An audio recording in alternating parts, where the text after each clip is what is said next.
성경에서 개혁을 상징하는 대표적인 인물을 하나 꼽으라면 느헤미야를 꼽을 수가 있습니다. 느헤미야는 우리가 알고 있는 이름으로 페르시아, 성경에 나오는 이름으로는 바사 왕국에 아주 고위직에 있었습니다. 그 왕의 최측근에 있는 인물 중에 하나였기 때문에 굉장히 고위직이라고 할 수 있습니다. 그 고위직에 있다가 예루살렘 성이 다 무너진 것에 대해서 안타까운 마음이 들었어요. 기도하는 가운데 하나님께서 그와 같은 마음을 주셔서 그것을 놓고 기도하던 중에 왕에게 건의를 하게 됩니다. 폐하, 제가 우리 민족의 고향이라고 할 수 있는 예루살렘 성이 무너진 것이 너무나 안타깝고 또 그것을 어떻게 해보고자 하는 마음이 있어서 다시 그곳에 좀 돌아가서 그 성을 재건하고 돌아왔으면 좋겠습니다 하고 건의를 해서 왕의 허락을 받고 이제 예루살렘으로 오게 됩니다. 그리고 성벽을 재건하고 백성들의 신앙을 새롭게 세우고 바사로 귀환했다가 보니까 백성들의 신앙이 무너진 것입니다. 그래서 다시 돌아와서 개혁이 제대로 뿌리를 내리지 못한 것을 바로잡고 개혁이 실행될 수 있도록 만든 그 위대한 지도자 가운데 하나가 바로 이 느헤미야라고 하는 사람입니다. 느헤미야는 주전 BC 445년 아닥사스다 왕 제위 20년 그때 예루살렘으로 갔습니다. 당시 예루살렘 성은 그때로부터 141년 전, 즉 BC 586년에 바벨론 왕 느부갓네살이 유다를 공격해서 폐허가 된 채 남아 있었습니다. 그 성을 중건하는 일을 해낼 수 있는 사람이라고는 포로되었다가 100년 전부터 서서히 돌아오기 시작한 소수의 백성들밖에 없었고, 그들도 성벽 재건을 시도하기는 하였으나 번번이 제대로 되지 않고 그래서 실패해서 완전히 의기소침한 상태로 남아 있었습니다. 그때 느헤미야가 이 예루살렘에 온 것입니다. 그리고 느헤미야는 그 모든 과업을 계획하고 기가 죽어서 낙심하여 있는 이 백성들에게 효과적으로 동기를 부여하고 성령의 은혜를 힘입어서 그 모든 과업을 단 52일 만에, 즉 주전 BC 445년 8월 1일부터 시작해서 그해 9월 21일에 이 모든 일을 완공하였습니다. 성벽을 완공하고 제일 먼저 한 일은 성전에서 봉사할 문지기를 세우고 찬양대를 세우고 레위 사람들을 세우는 일이었습니다. 예배를 세우는 일이 가장 중요한 일이었기 때문입니다. 그리고는 수문 앞 광장의 모든 백성들을 모아서 에스라를 통해서 율법을 낭독하게 하였습니다. 그리고 그 말씀 안에서 큰 부흥을 체험하게 됩니다. 은혜를 체험한 이스라엘 백성들은 이 구원의 축제, 초막절을 다시 지키게 되지요. 그리고 이런 은혜 체험들을 통해서 이스라엘 백성들은 크게 보아서 5가지를 하나님 앞에 약속하게 됩니다. 첫째로는 이방인들과 통혼하지 않겠다. 두 번째는 안식일을 거룩히 지키겠습니다. 세 번째는 성전 세를 내고 성전에 필요한 모든 물품들을 잘 공급하겠습니다. 네 번째는 자신들의 첫 소생을 하나님께 드리겠습니다. 그리고 5번째는 11조를 드리겠습니다. 이렇게 크게 5가지를 약속하였습니다. 그리하여 이스라엘 백성들은 전에 없는 영적인 부흥과 도덕적 회복과 정치적 안정을 이루게 됩니다. 대역사를 마친 이 느헤미야는 바사의 아닥사스다 왕에게로 다시 돌아가게 됩니다.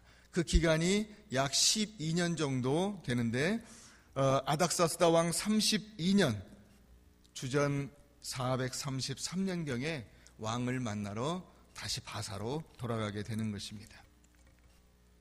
바사에 돌아가서 약 10년 정도를 거하였습니다. 그러니까 BC 420년경쯤 되겠죠. 들려오는 소식은 매우 안타까운 소식이었습니다. 다시 이스라엘 백성들이 원래 그 자리로 돌아가 버렸다는 것입니다. 다시 말하면 성벽이 재건된 거 말고는 그들의 신앙과 그들의 삶은 예전과 다를 바가 없는 상태가 되어버렸습니다. 그 이야기를 듣고 느헤미야가 즉시 다시 달려와서 신앙개혁을 일으키고 그 개혁을 완성하는 장면이 바로 느헤미야 13장 말씀입니다. 그래서 느헤미야의 결말은 백성의 신앙을 바로 세우는 것으로 끝나게 되는 것이죠.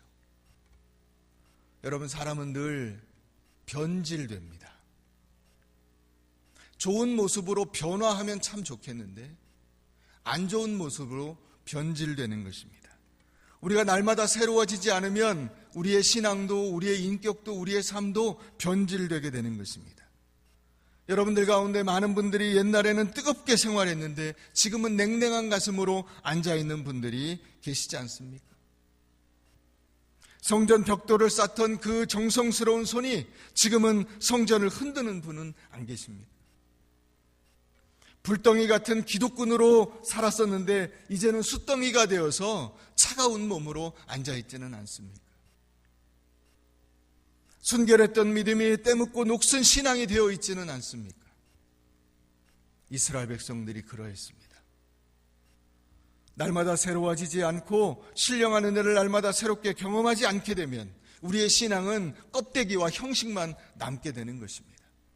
그래서 주일날 예배를 드리러 오긴 하지만 아무 느낌도 감흥도 어떤 열정도 결단도 일어나지 않는 것입니다. 매일 자신을 새롭게 하지 않을 때 우리는 믿음 가운데 살아남을 수가 없습니다. 그러면 우리는 어떻게 이 무너진 신앙을 다시 세울 수가 있을까요? 오늘 본문에서 저는 두 가지를 여러분들에게 제시하고 싶습니다. 첫 번째는 처음 신앙으로 돌아가야 합니다. 우리의 첫사랑을 회복해야 한다는 것입니다. 여러분, 사람이 그 씨름하는 문제들은 복잡하고 어려운 문제들이 별로 없습니다. 목사들이 신학교에서 공부할 때 늘 듣는 이야기들이 있습니다. 선배 목사님들한테 듣는 경고가 있어요. 그것은 세 가지를 조심해라. 돈을 조심하고 이성을 조심하고 명예를 조심해라. 여러분, 정치인들이 늘 걸려 넘어지는 문제들이 무엇입니까? 권력과 돈과 여자입니다. 젊은이들이 늘 걸려 넘어지는 문제들이 무엇입니까? 쾌락과 폭력과 서두름입니다. 이스라엘 백성들의 문제가 무엇이었습니까? 이스라엘 백성들의 모든 문제는 늘 한 가지로 귀결되는 것입니다. 우상 숭배와 불신앙. 뭐 복잡한 것들이 없어요. 어려운 문제로 씨름하는 것이 아닙니다. 여러분, 인간이 잘 무너지는 부분이 인간의 약점이고 내가 잘 무너지는 부분이 나의 약점입니다.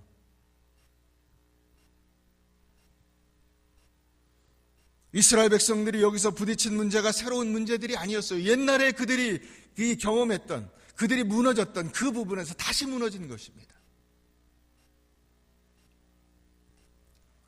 성벽을 재건하고 난 다음에 느헤미야의 개혁은 3단계로 이루어졌어요. 8장에 보면 그들이 그 하나님의 율법책을 낭독하고 난 다음에 백성들이 자신들의 죄를 자복하게 됩니다. 그리고 9장에 가면 그 그릇된 행실에 대한 국가적, 공동체적 회개가 이루어집니다. 다시 말하면 개인적인 회개가 이루어지고 국가적인 회개가 이루어지고, 그리고 10장에 가서 백성들이 하나님의 계명을 충실하게 지키겠노라고 아까 말씀드린 5가지를 약속을 한 것입니다. 근데 느헤미야가 돌아와 보니까 그 모든 약속들이 하나도 지켜지지 않고 있었습니다. 이방 여자들과 결혼시켜서 아예 그 자손들 가운데 이 히브리어를 잃어버린 아이들이 있었습니다. 히브리어를 못해요. 여러분, 우리나라에서는 그런 일이 생기지 않을까요?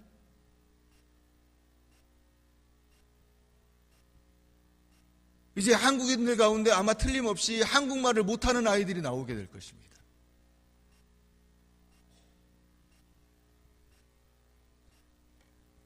안식일을 함부로 범하고 안식일 날 그 이방 사람들이 들어와 가지고 이 성 안에서 장사를 하고 있었습니다. 그래서 느헤미야가 범한 이 행한 조치 가운데 하나가 뭐였냐면 안식일 날 성문을 닫아 걸고 그 다음에 혹시라도 성문이 열리면 들어와서 장사하려고 성 밖에서 진치고 있는 그 장수들에게, 그 장사치들에게 너희들 이러면 군대를 보내서 너희를 멸하겠다고 경고를 했습니다. 백성들이 11조를 도적질해서 11조 곳간이 텅텅 비었어요. 성전 곳간이 비어서 생활비를 주지 않으니까 제사장과 레위 사람들이 먹고 살기 위해서 자기들 시골로 가서 농사를 짓고 있었습니다. 성전 사택에는 예루살렘 성전 수축을 그렇게 반대하고 방해했던 도비야라는 사람이 살고 있었어요. 여러분 기억나십니까? 산발락과 도비야. 이스라엘 백성들이 이 성을 건축하려고 할 때 그렇게 반대하고 이 성벽 건축을 방해했던 이방인들입니다.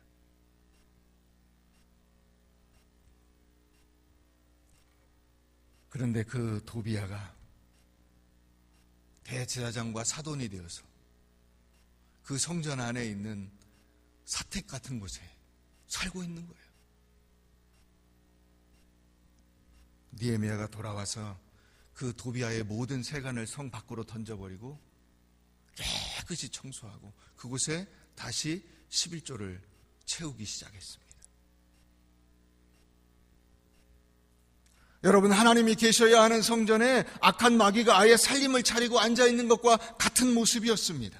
하나님의 말씀이 살아 꿈틀거려야 할 내 가슴 속에, 기도가 넘쳐야 할 내 입술에, 하나님의 은혜로 충만해야 될 내 영혼에 세상의 썩을 가치관들이 내 영혼을 갉아먹는 악한 마귀가 주리를 틀고 앉아있는 것과 같습니다. 도비야는 세상적인 가치관이에요. 세상 사람입니다. 교회 안에도 하나님을 의지하고 하나님의 능력을 따라 살지 않고 세속적인 가치관들이 판을 치고 있다면 그것이 도비야입니다. 교회가 새로워지고 교회가 부흥되고자 하는 몸부림에 찬물을 끼얹는 행위들이 있다면 그것이 바로 도비야입니다. 지도자 느헤미야의 발목을 붙잡고 늘어지는 세력이 있다면 그것이 도비야요. 백성들, 교인들의 열심과 충성에 걸림돌이 된다면 그것이 바로 도비야입니다. 느헤미야가 분노해서 그 도비야를 내쫓고 살림살이를 다 밖으로 내던져 버렸습니다.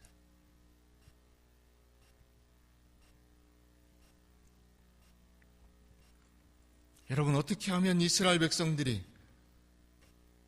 썩어져가는 그 자리에서 벗어나 새로운 신앙으로 돌아갈 수 있을까요? 하나님의 말씀에 감동되어서 결단하고 결심했던 그 감격의 순간으로 돌아가야 하는 것입니다. 성을 수축하고 마냥 기뻐했던 그 영광스럽고 감사한 순간으로 되돌아가야 하는 것입니다. 울며 하나님 앞에 서약하고 맹세했던 그 첫사랑을 회복해야 하는 것입니다. 우리가 하나님을 만나고 예수 그리스도를 만나서 감격했던 그 순간으로 돌아가야 하는 것입니다. 내 모든 것을 하나님 앞에 드려도 전혀 아깝지 않으며 하나님께 정말 더 드리지 못해서 안타까워했던 그 순간으로 돌아가야 하는 것입니다.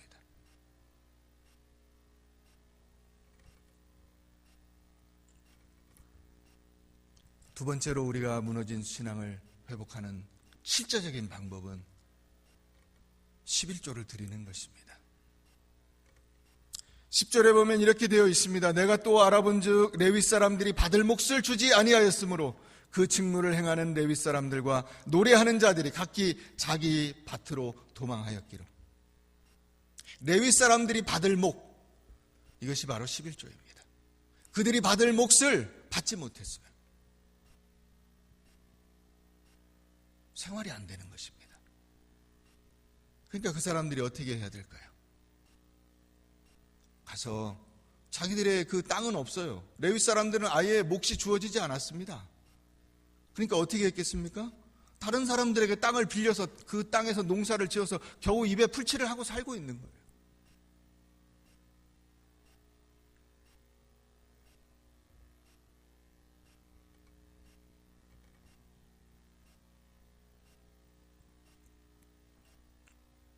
느헤미야 10장 37절에 보면 느헤미야가 11조를 원래의 법대로 운영하기 위해서 레위 사람들을 각 성읍에 주재시켰습니다.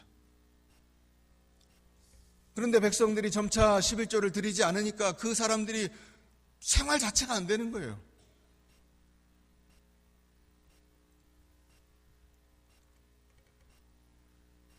여러분, 11조가 잘 깨지는 이유가 무엇일까요? 그 약속이 지켜지지 않는 이유가 무엇일까요?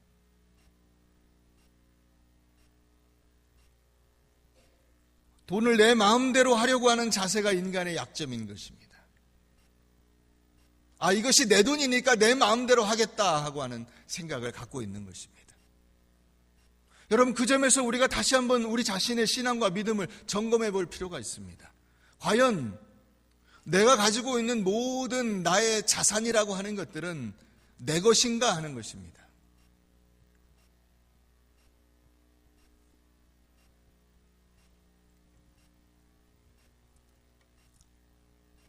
11조는 근본적으로 하나님께서 우리에게 모든 것을 다 주셨다고 하는 믿음의 고백입니다. 내가 이 세상에서 취득한 모든 것은 다 하나님께서 내게 주신 것이기 때문에 그 모든 것은 다 하나님의 은혜인데 내가 그 중에서 그것을 고백하는 행위로 10분의 1을 구별하여 드리는 것입니다.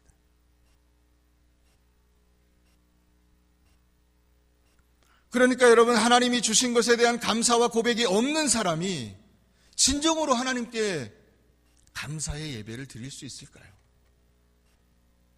감사의 헌신을 할 수 있을까요?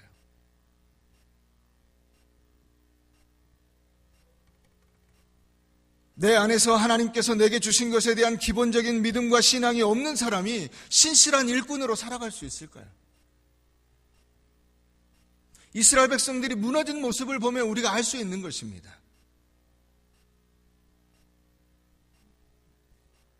다시 말하면 그들이 신앙이 흔들려서 11조를 내지 않은 것이 아니라 다른 뒤집어서 생각을 하면 하나님께 대한 근본적인 믿음과 자세가 뒤틀어졌기 때문에 11조를 내지 않고 그러니까 흔들리게 된 것입니다.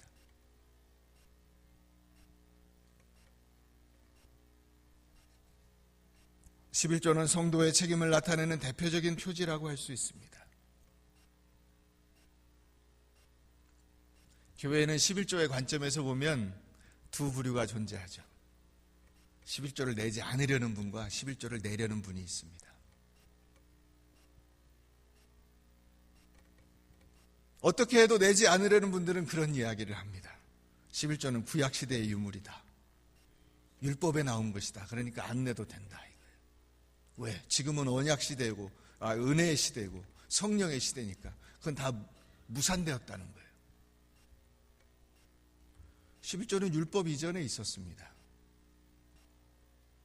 창세기 14장에 보면 아브라함이 11조를 드렸습니다. 율법의 차원이 아닙니다. 율법이 인간에게 있기 훨씬 이전에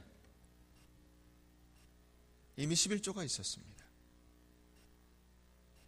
야곱이 이 베델 광야에서 하나님께 11조를 약속하죠. 예수님도 11조를 인정하셨습니다. 마태복음 23장 23절 말씀에 나옵니다. 화 있을진저 외식하는 서기관들과 바리새인들이여, 너희가 박하와 회양과 근처에 11조를 드리되 율법에 더 중한 바 의와 인과 신은 버렸도다. 그러나 이것도 행하고 저것도 버리지 말아야 할 것이니라.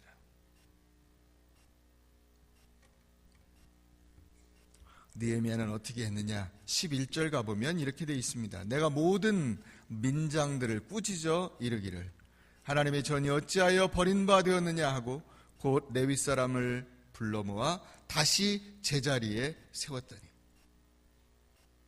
12절 다 같이 읽어봅니다. 이에 온 유다가 곡식과 새 포도주와 기름의 11조를 가져다가 곡간에 드림으로.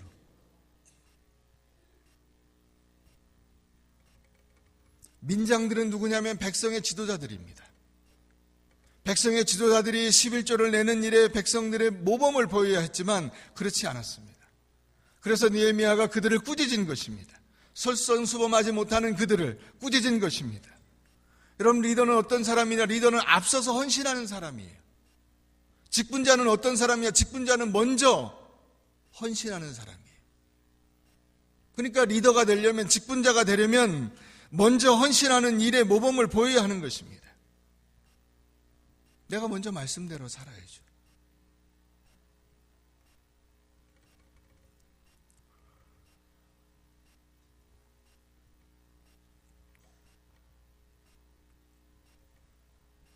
성도들이 보면 두 가지 유형이 있습니다.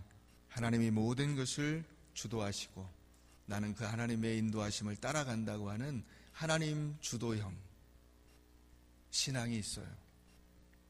그 사람은 모든 것에 대해서 감사할 줄 알고 하나님의 인도하심에 대한 은혜를 깨닫습니다.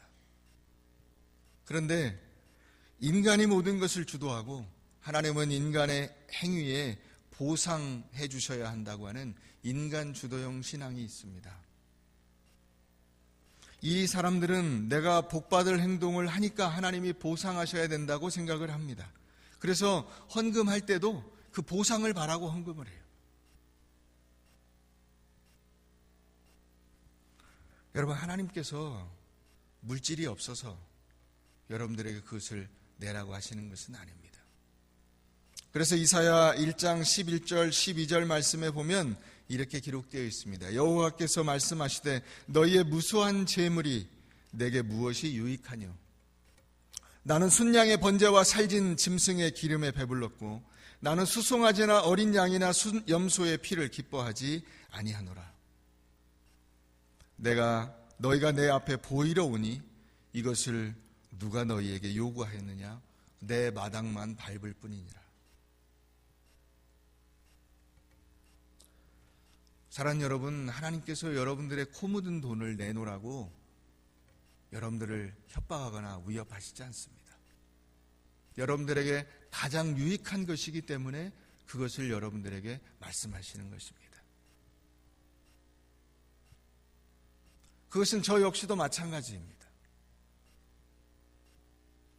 여러분들이 11조를 내셔서 저에게 유익이 되는 것은 아무것도 없습니다.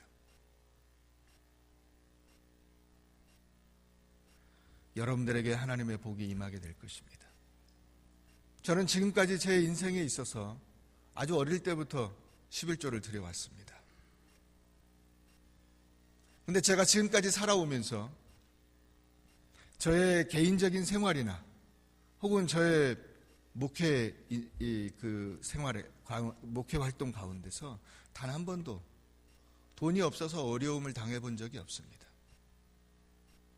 저는 거기에 대해서 확신을 가지고 있어요.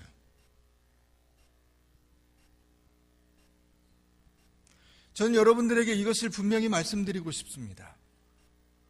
여러분들의 인생 가운데 하나님의 인도하심을 경험하고 싶으시면 11조를 드리십시오.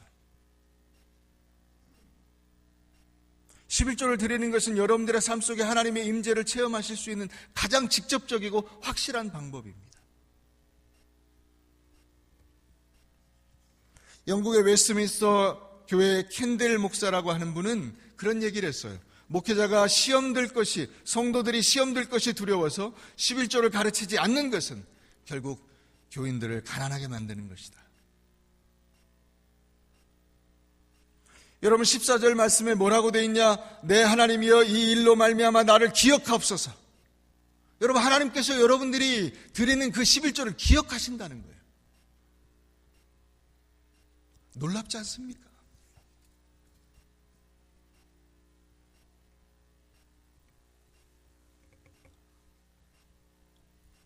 어느 성도가 목사를 찾아왔습니다.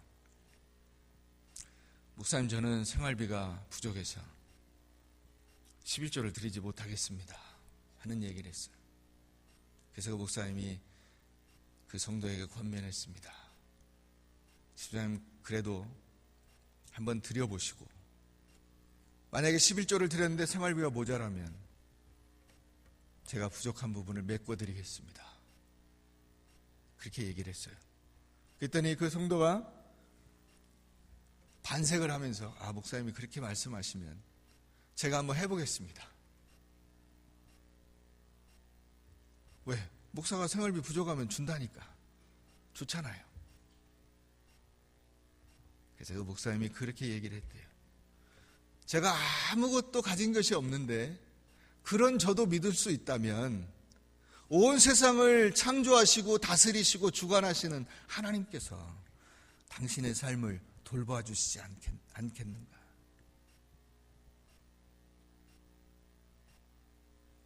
여러분 그렇잖아요. 믿을 수 없는 인간도 믿을 수 있다면 여러분 하나님을 왜 못 믿으십니까?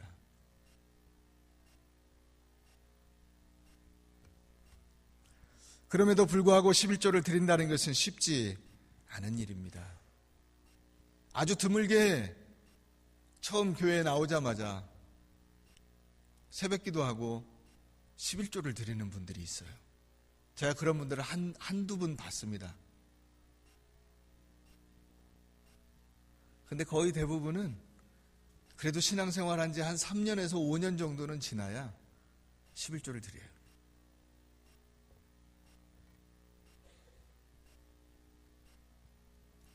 (11조를) 드리면 하나님께서 반드시 기억해 주신다. 22절에도 하반절에 보면 내 하나님이여 나를 위하여 이 일도 기억하시옵고 주의 크신 은혜대로 나를 아끼시옵소서. 하나님께서 기억해 주십니다. 이것은 느헤미야의 교만이 아니에요. 하나님 앞에 겸손하게 간구하는 것입니다. 하나님의 도우심과 보살피심이 확실하기 때문에 거기에 모든 것을 맡기는 것입니다. 여러분 2017년도 여러분들의 물질 문제를 하나님께 맡기시기를 바랍니다. 왜 여러분들이 그걸 붙들고 고생하십니까?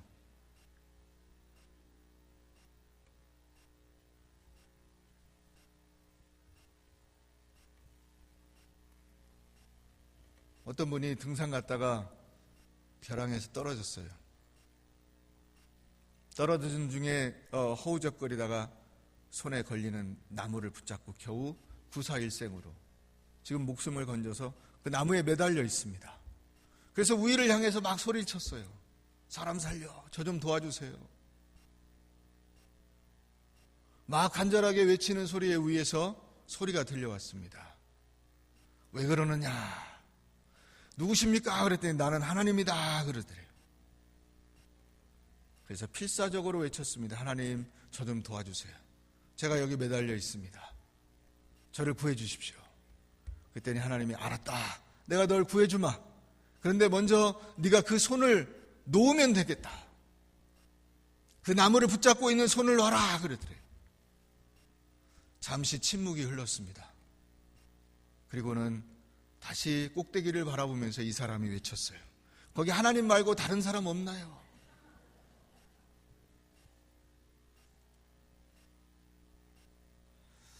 여러분 물질을 놓으면 죽을 것 같지만 더 위대하신 하나님의 손길로 하나님께서 친히 붙잡아 주실 줄 믿으시기 바랍니다. 여러분들이 그것을 놓지 않으면 마음의 평안도 없고 힘들고 어렵고 고통스러워요. 그러다 결국은 어떻게 됩니까? 이 팔에 힘이 빠져서 놓치게 되는 것입니다. 하나님께 맡기세요.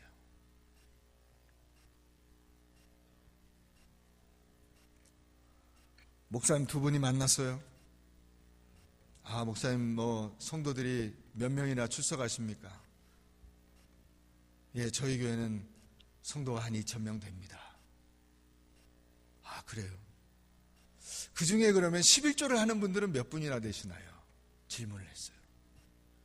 그랬더니 그 2,000명 교회 목사님이 당당하게 대답을 했어요. 우리 교회는 전 교인이 다 11조를 합니다. 와, 그래요? 대단하네요. 그 교회 교인들은 다 11조를 합니까? 예, 근데 11조 헌금을 드리는 분들은 한 347명쯤 되고요. 나머지는 다른 방법으로 11조를 드립니다.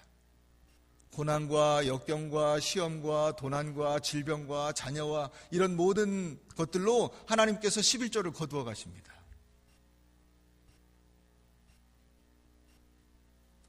여러분 그렇습니다. 여러분들이 인생을 살아보셔서 아실 거예요.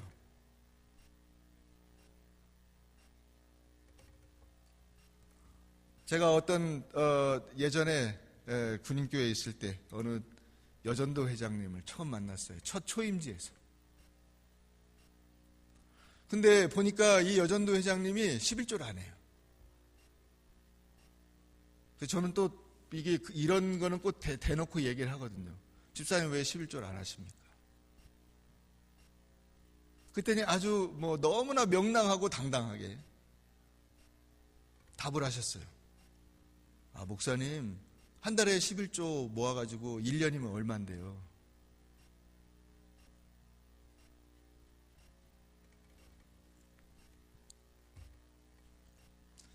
제가 할 말이 있습니까?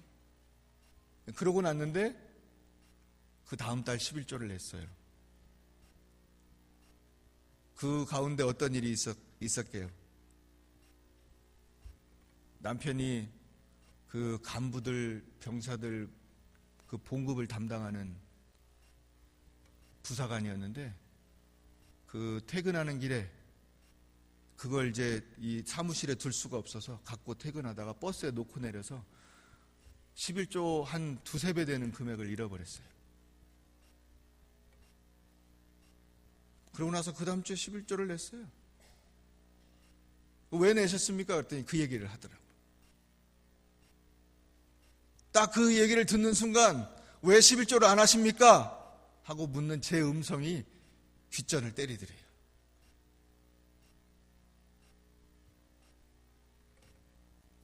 여러분, 저는 우리 교회 모든 교인이 진짜로 11조를 다 했으면 좋겠어요. 왜? 여러분들이 다 복 받았으면 좋겠으니까. 그게 제 마음이에요. 여러분들이 물질적으로 근심하지 않고 살아갈 수 있는 길이니까. 제가 살아보니까 그렇더라고요. 11조를 아껴서 대단한 부자가 되는 것도 아니에요. 말씀을 정리합니다. 여러분, 오늘 느헤미야가 다시 10여 년 만에 돌아와서 이스라엘 백성들의 그 신앙을 보니까 다 무너져 버렸어요. 신앙이 완전히 흩어졌어요. 근데 이 원인이 어디 있느냐? 제가 두 가지를 꼽았죠. 처음 신앙을 버렸다. 또 하나는 11조를 드리지 않게 됐다. 그러니까 성전 제사가 무너지고 사람들이 성전에 모이지 않고 예배를 드리지 않게 되니까 그들의 일상생활도 완전히 무너져 버려서 더 이상 하나님의 백성이라고 할 수 없게 되어버린 것입니다. 그러니까 우리의 신앙을 다시 새롭게 세우는 실제적인 방법이 무엇이냐? 여러분, 11조를 드리는 것입니다.